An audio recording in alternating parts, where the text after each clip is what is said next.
хэл дотор байгаа хүмүүс одоо цаашдаа яг нөгөө PR руу явж гин үү эсвэл зөв энэ 2 3 жил амьдрах чаад босгож гин үү гэдгээс хамаарат нэг арай жоохон ялгаатай хувилбар гарч ирнэ. За яг PR явах гэж байгаа хүмүүс байх юм бол нөгөө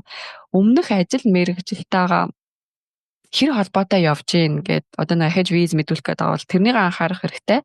Тэгээ дээрэс нь PR-ийн визэнд одоо яг аплайдад эхлэнгүүд өмнө нь оюутан байхад яг юу гэж хэлжсэн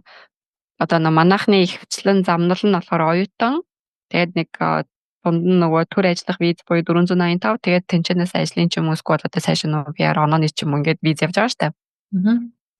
Тэгээд нөгөө ихвчлэн замнал нь тийм байдаг болохоор би тэрэн дээр ярьж байгаа шүү. Тэрнээс бол ингээд бас өөр ингээд замнал байна та. Тэгээд нөгөө оюутны визэн дээр өгч материалууд маань одоо дараагийн бүр одоо 4 5 жилийн дараа ч юм уу PR 7 8 жилийн дараа ч юм уу PR визэн дээр нь бас гарч ирэх асуудах болохоор тэрний уялдаа холбоогоо